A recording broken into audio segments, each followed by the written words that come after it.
Welcome to Daily Dose of Dopamine. My name is Robert, and I am joined here today by Jan. Jan, how are you, my friend? I'm well. How are you?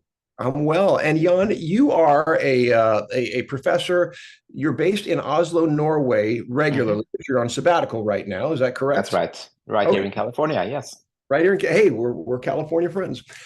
So one thing that drew me to your work immediately was well, and I should mention the article. It's called "Able Nationalists Assemble," and it's on disability in the Marvel Cinematic Universe. Now, right away, fascinating, great article. I encourage everyone to go read it. What drew you to the idea of disability in the Marvel Cinematic Universe? Yeah, it's a good question. I mean, most of my research is, serious type, social science, sociology of health and illness, and so on. But sometimes you need a break. And the thing about superheroes and the Marvel Cinematic Universe is a great illustration of this, is that there's so much disability in those stories. The classical example would be Daredevil, who of course is blind, has a vision impairment. Now, in superhero stories, the usual pattern is that disability is linked to a superpower in some way. Professor X from the X-Men, telepathic abilities, an inability to walk. Right. And the thing that strikes you when you've seen enough of these films, read enough of these comics, and I read a lot of them when I was a kid, is that what they give you is a sense of a morally balanced universe, a sense of an intrinsically just universe. So whenever someone loses some sort of capability, the ability to hear, see, walk, or so on, it will be compensated with a superpower.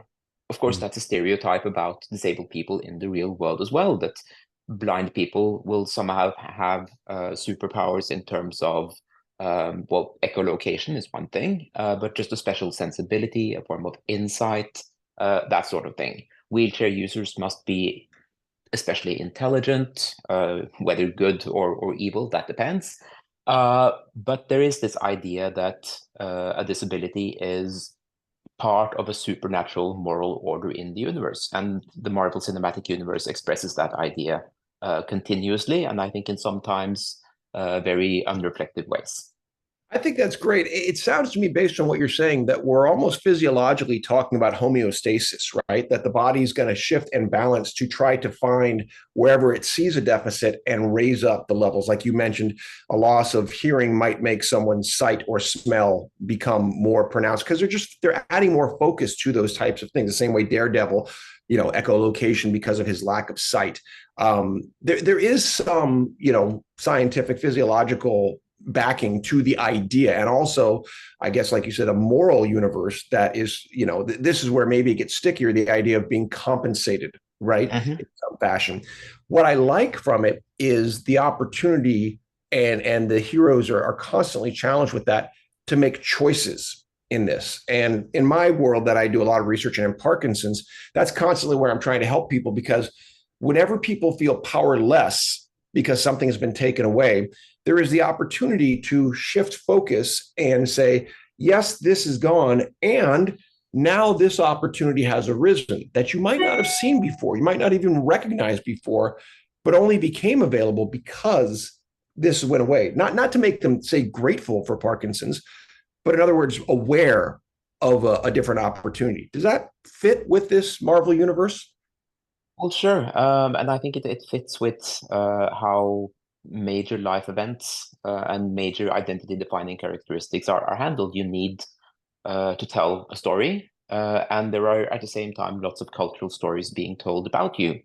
So, I mean, the work we're talking about, the article we're talking about, is it's a little bit tongue in cheek. But one of the sort of interesting things to me about the Marvel Cinematic Universe is that it also tells a peculiarly ideological story about how special talents, superhero powers, but also disabilities can somehow be made useful, specifically in a capitalist economy. So, in this sort of by now, how many movies are there? A couple thousand. There is this major the major arc is about superheroes, misfits, outcasts, and so on, finding gainful employment with the national security state, which is interesting and something that maybe hasn't been played up that much in the reception of these movies. I like that idea of utility or usefulness because, a disability in that word might make one feel useless, right? Or somehow dependent. And the idea, is flipped on its head in these stories when people are in turn not only given, level, but they're given an acceleration to that. And that, like you said, is storytelling.